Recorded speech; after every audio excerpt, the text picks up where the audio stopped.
Hola, soy Gerardo Vilches, soy el comisario de la exposición 20 años de cómic Injuve, que puede verse en estas fechas en la sede del Instituto Cervantes en Utrecht, Países Bajos. Y el objetivo de esta pequeña conferencia, esta pequeña charla, es dotar de un contexto a esta exposición, que se entienda no solo la importancia que el premio Injuve ha tenido y tiene para impulsar la creación joven en el ámbito del cómic, sino también para entender el contexto del cómic español en los últimos años en el que este premio ha tenido su desarrollo. Para organizar o vertebrar un poco esta charla voy a utilizar una presentación que voy a pasar a compartir en estos momentos.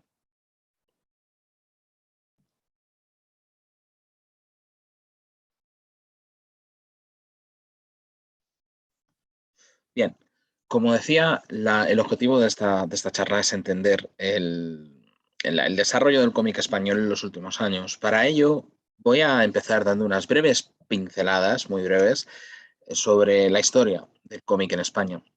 El cómic, en el caso español, siempre ha sido, por lo menos en sus primeras, pongamos, 5 décadas de historia, un medio popular, un medio de masas que se convirtió, sobre todo después de la Guerra Civil entre el 36 y el 39, en un medio muy popular entre la infancia y la juventud. Se convirtió en uno de los entretenimientos principales para estas franjas de edad, sobre todo debido a la precariedad y la miseria en la que quedó el país, que hacía que la gente no tuviera mucho dinero para gastarse en ocio y, por tanto, solo pudiera permitirse el poco dinero, el escaso dinero que costaban estas revistas de cómic. Por ejemplo, aquí tenemos algunas de ellas, no voy a detenerme mucho, pero bueno, simplemente ver algunos ejemplos de la historieta más popular de aquellas décadas, que era sin duda la humorística. Una historieta humorística que leían sobre todo niños y jóvenes, pero que también podían tener, por lo menos en algunos casos, lectores adultos. También tenemos, por supuesto, la historieta de aventuras, historieta de género. Aquí podemos ver algunos casos de personajes como Roberto Alcázar y Pedrín, como el Capitán Trueno, que viven aventuras y sirven también de escapismo o de acicate para la fantasía de los niños y las niñas en España durante los años 40, 50 y 60 principalmente, aunque siguieron existiendo de una manera u otra o un poco más adelante. En este contexto, por supuesto, España tenía una gran industria productora de cómic, pero era una industria que se sustentaba en cierta precariedad. Era una industria que daba mucho dinero, pero ese dinero no era algo que percibieran los creadores que trabajaban para ellos. Todo esto, todo este mundo, este universo de cómics, o como se decían, como se denominaban entonces, tebeos en España, empieza a cambiar este panorama a partir de los años finales de los 60 y principios de los 70 sobre todo. Pero el cambio principal que se va a dar, sin duda, tiene que ver con el final de la dictadura. En el año 75 muere Francisco Franco, el dictador, y a partir de ahí se inicia una nueva etapa conocida como transición a la democracia.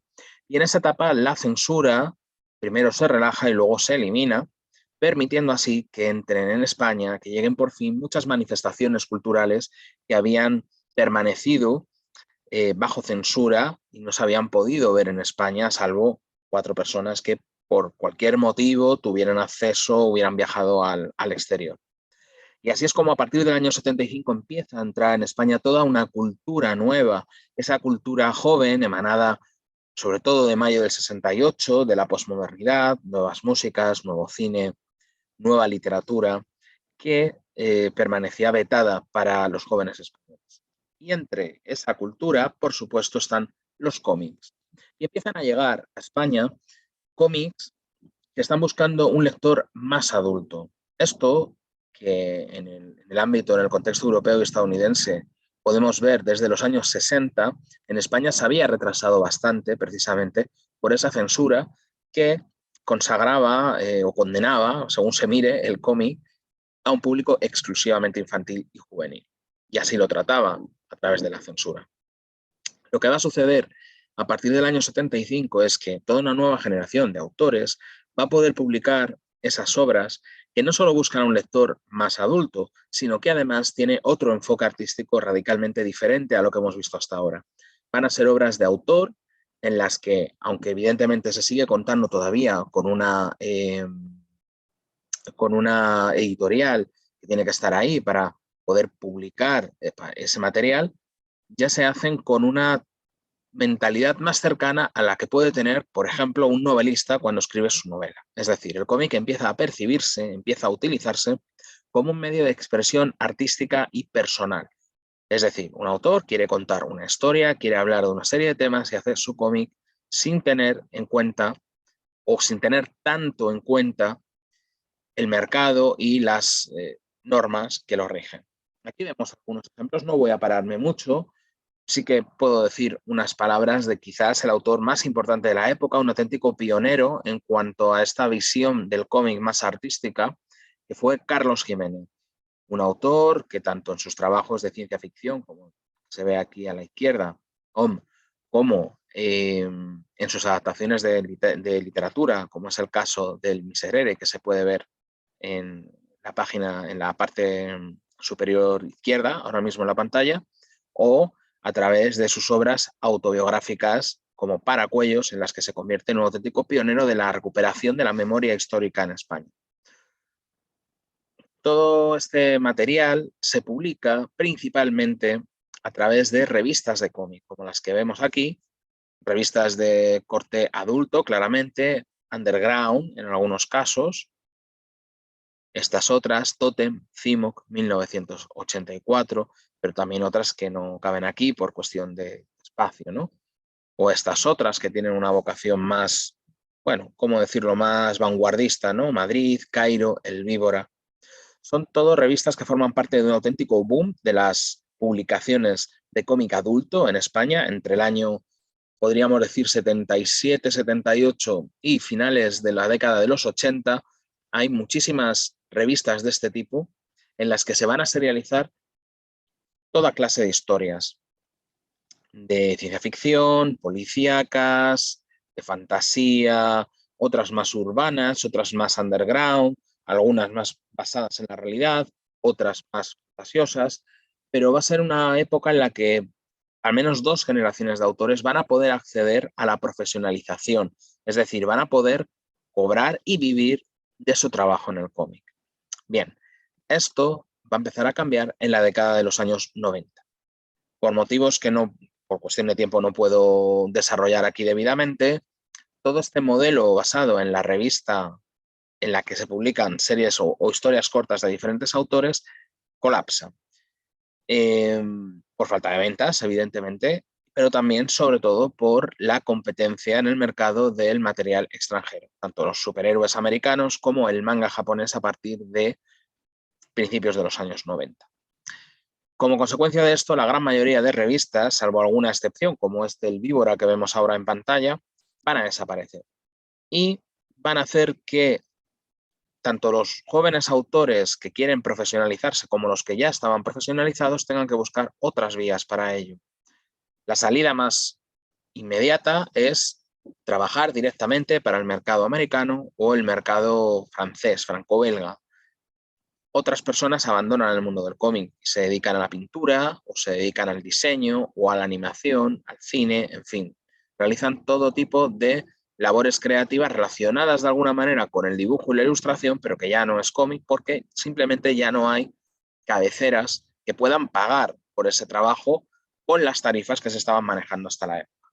Eso, por supuesto, no significa que no haya cómic español en esa época. Lo hay. Lo que pasa es que es un cómic español que está de alguna manera marginado, está condenado a los márgenes, a tiradas muy bajas, pocos ejemplares, pequeñas editoriales, pseudo amateur, que publican, van dando salida a determinadas publicaciones de todo tipo, modestas en cuanto a su objetivo, pequeños cuadernillos de 16, de 24 páginas, por supuesto siempre en blanco y negro, porque no había posibilidad económica de publicar en color.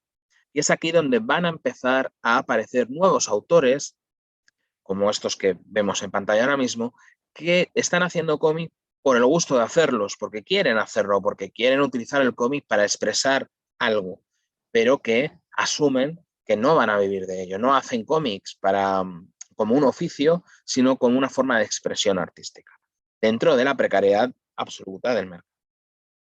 Y así llegamos al final de la década de los 90, que es cuando vamos a empezar a ver una lentísima pero imparable recuperación de este mercado en un paradigma diferente, en un paradigma en el que el cómic va a ser legitimado social y culturalmente, va a dejar de ser visto como un entretenimiento sin mucho valor artístico y va a ser visto como un medio de expresión, poco a poco, que puede dar lugar o puede dar cabida a todo tipo de temáticas, enfoques, puntos de vista, estilos gráficos, etc. Eso va a suceder entre finales de los años 90 y la época actual. Es un proceso que no ha terminado, ni mucho menos, que sigue poco a poco afianzándose y sentando unas bases sólidas, pero que va a ser acompañado desde entonces por el premio Injuve. Por supuesto, en gran parte por casualidad, pero la realidad es que Injuve, el premio, ha estado ahí presente todo este tiempo. De hecho, el primer ganador, Francisco Marchante, en el año 98, forma parte de una generación a la que hasta se denominó generación Injuve, por ser una generación que se crió de alguna manera o se inició en el cómic de manera paralela a los primeros años del premio. En esos primeros años, ahora contaré un poco cómo surge ese premio, pero tienen un papel también muy importante nuevas editoriales de cómic, como por ejemplo Ediciones de Ponent o Editorial Sin Sentido, que son sellos que van a publicar cómic, pero no desde el paradigma anterior, es decir, no van a publicar revistas, ni van a publicar cuadernillos grapados, ni nada por el estilo. Lo que van a hacer es publicar álbumes y libros de cómic. Y esto es un cambio esencial en nuestro mercado, porque lo que están haciendo es acercarse a lo que luego más tarde se va a llamar novela gráfica. Es decir, una historia que no se serializa, que no se basa en un personaje popular que va a ir viviendo aventuras, sino que es una historia cerrada con su inicio, su nudo, su desenlace, que se publica de forma unitaria en un libro de 100, de 200 páginas, de las páginas que sean, que el lector puede comprar y leer sin necesidad de conocer nada más que esa obra que está comprando, ¿no? Es decir, como leeríamos una novela literaria cualquiera. Bueno, esas editoriales van a participar, de hecho van a colaborar desde el principio con Injuve, porque van a ser las editoriales que van a dar salida a los trabajos que estos autores hagan a partir de ganar el premio. ¿Cómo funciona este premio? Bien, durante la mayor parte de su existencia, hasta el año 2015, si no recuerdo mal, el premio Injuve es un certamen en el que cualquier autor que cumpla con las bases, primero que fuera menor de 30 años, luego se amplía a 35, puede presentar su trabajo para que sea valorado por el jurado. Normalmente lo que los autores hacen es presentar diversas historias cortas que habían publicado en todo tipo de revistas como estas que hemos visto aquí, ¿no? Estas editoriales. Revistas de escasa tirada, de muy poca difusión, pero que estaban dando cabida a esta nueva generación de autores, como pueden ser Francisco Marchante, Carlos Máiquez, que vemos aquí con una historia bastante experimental, o Pablo Bladel, a la sazón, dentro de años más tarde, Premio Nacional de Cómic, nada menos, en España. Bien, los autores presentaban este conjunto de historias cortas que eran valorados por el jurado y se les daba un premio, una dotación económica como estímulo para que siguieran haciendo cómics. Lo que solía pasar es que llegaban a un acuerdo con una de estas editoriales para publicar algún tipo de obra con ellos. Y no solo los ganadores, sino también otras personas que se presentaran y cuyo trabajo sin ganar llamara la atención de estos editores. Podían ser accessits o podían ser en algunas ediciones segundo y tercer premio. A veces se concedían 3 galardones jerárquicamente organizados, otras solamente uno. En algún caso hay ganadores en igualdad de condiciones. Cada año el jurado decidía un poco cómo se iba a llevar a cabo esto. A partir del año 2002, 2001 es el año en el que gana Lorenzo Gómez, aparece en juego otra editorial en el mercado español fundamental para el asentamiento de lo que va a ser la novela gráfica, que es la editorial Astiberri. La editorial Astiberri es una de las primeras que empieza a apostar por publicar libros de cómic de autores de nuevo cuño, como es el caso de Lorenzo Gómez. Y este va a ser además el primer autor ganador del premio Injuve que luego publique en Astiberri.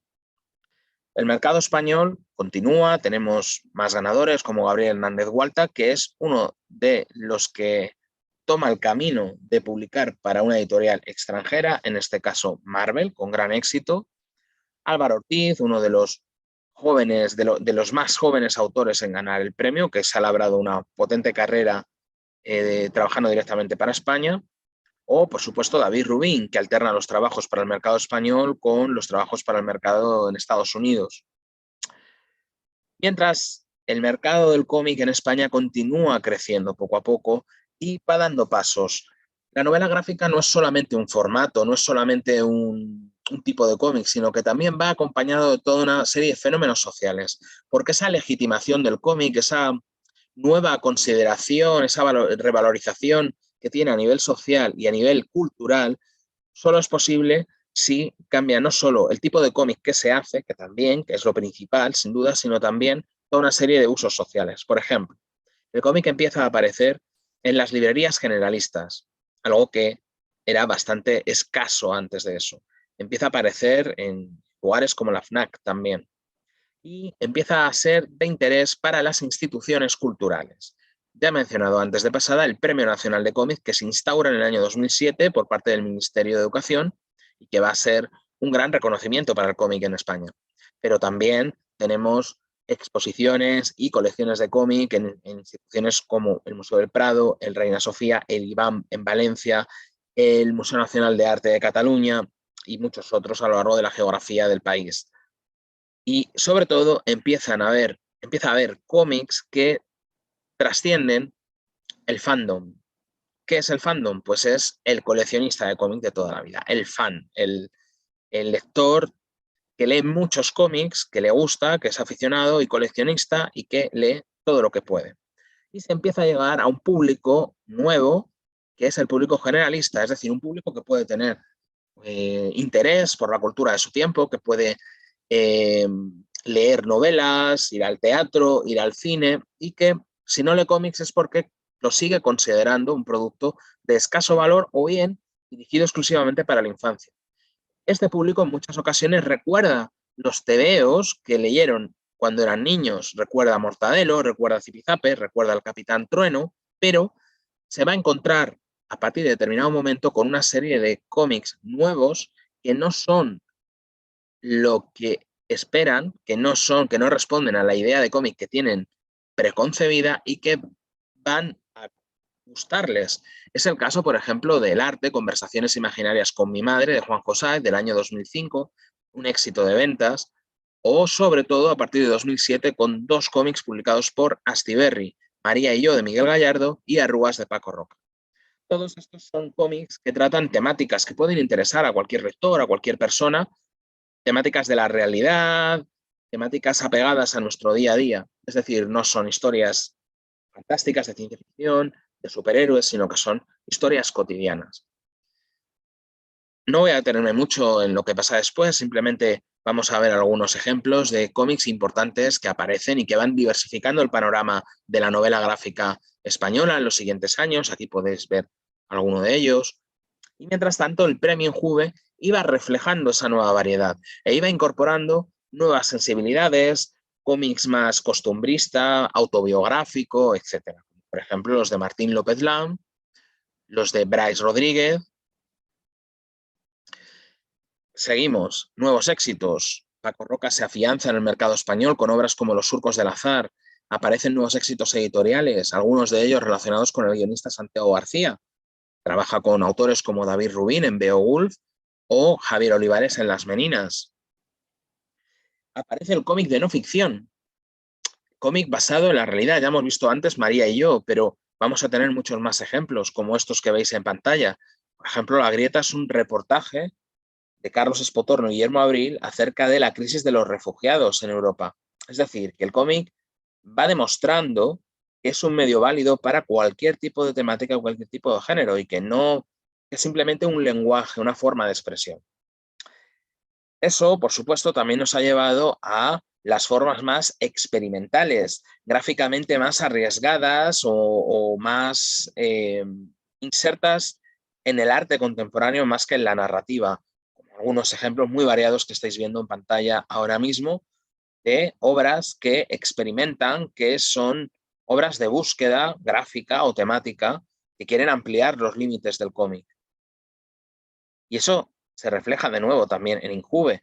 A partir del año 2015, además, quizás para reflejar o adaptarse mejor a la realidad del cómic español, pasa a ser un galardón, un premio, perdón, pasa de ser un premio a ser una ayuda a la creación que funciona más bien como una beca. Es decir, los autores y autoras ya no tienen que presentar simplemente una serie de historias, de trabajos que han hecho y les dan un dinero y ya está, sino que tienen que presentar un proyecto. Es decir, quieren hacer un libro de cómic, una historia, lo que sea, y piden una ayuda en Juve. Y de esa manera se pueden dar ayudas a diferentes proyectos sin que ya haya un ganador, sino que hay varios beneficiarios de estas ayudas a la creación joven, que es, por otro lado, cómo funciona el resto de categorías de Enjuve, que tiene obviamente ayudas a la creación en campos como las artes visuales, la música, etc. Antonio Hitos es uno de estos beneficiarios en el año 2015 que responde, como os decía, a esas nuevas sensibilidades, ¿no? A esa experimentalidad en el dibujo. Y es sin duda el caso también de Roberto Masó, como podéis ver en pantalla ahora mismo, es una obra bastante novedosa, ¿no? O sorprendente. Estas nuevas sensibilidades, esta increíble pluralidad en cuanto a los enfoques con los cuales se puede hacer un cómic, se refleja y se potencia mucho en el campo de los fanzines. Los fanzines son publicaciones autoeditadas, sin ánimo de lucro, que hacen autores y autoras que quieren simplemente expresar algo y llegar a un público de manera inmediata. Por eso normalmente son vendidos directamente a través de las páginas web de estos autores o en ferias de autoedición. No son publicaciones que suelen llegar a las librerías. Se ha convertido en un campo muy rico de gran experimentación y de gran creatividad porque como no tienen ningún tipo de expectativa económica o comercial, pueden permitirse el lujo de hacer lo que quieran. Y aquí podéis ver algunos de estos ejemplos muy recientes de mi colección personal, comprados todos este año pasado, en 2020, y podéis ver la increíble variedad, ¿no? De enfoques. Y quiero terminar este repaso, ya hemos llegado a la actualidad, comentando algo que también ha tenido un reflejo muy evidente en las becas, en las ayudas de Injuve, y es la definitiva llegada de las mujeres de manera igualitaria o casi igualitaria con los autores varones al mundo del cómic. Cualquier persona observadora, cuando revise la exposición en la que se muestra el trabajo de 20 profesionales, 20 artistas, podrá comprobar que efectivamente hay pocas mujeres y aparecen sobre todo ya en el tramo final de la exposición. Esto tiene que ver con el hecho de que el cómic, durante la mayor parte de su historia en España, en general, a nivel internacional no es muy diferente, ha sido un medio eminentemente masculino, por muchos motivos históricos y sociales que ahora no tengo tiempo de desarrollar.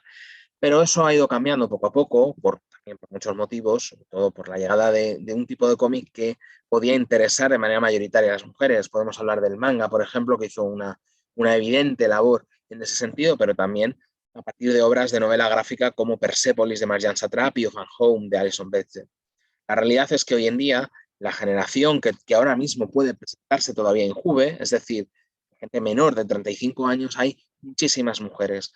De hecho, en el campo de la autoedición, yo diría que son casi mayoría. Y aquí podéis ver el trabajo de algunas de ellas para que podáis apreciar también la increíble calidad y sobre todo la gran experimentación de estas jóvenes autoras. Podemos ver aquí el trabajo de Clary Moreno, de Marta Cartu o de María Medem, que son tres ganadoras recientes en los últimos 2 años de las ayudas a la creación de Injuve, que ha estado copada de hecho mayoritariamente por autoras. Podéis ver que no solo son muy experimentales, sino que tienen una gran calidad. De hecho, sin ir más lejos, María Medem es una autora que publica en revistas internacionales, en The New York Times, The New Yorker, etc. Y bueno, en fin, esto creo que da muestras de una gran vitalidad, de un medio muy rico que no se agota y que continúa poco a poco ganando espacios en la sociedad y en el ámbito cultural español, y creo que el premio de Injuve, ahora Ayudas a la Creación, ha sido testigo y al mismo tiempo ha aportado, ha ayudado a que esta recuperación del mercado pueda llevarse a cabo. Y espero que siga siendo así en los últimos años. Estoy convencido de ello porque hay voluntad de continuar con estas ayudas y hay voluntad de seguir apoyando la creación joven de esa gente que está empezando, está dando sus primeros pasos y necesita esa ayuda, ese soporte. Y nada más, espero que disfrutéis de la exposición, que hayáis disfrutado de esta charla y me despido hasta la próxima.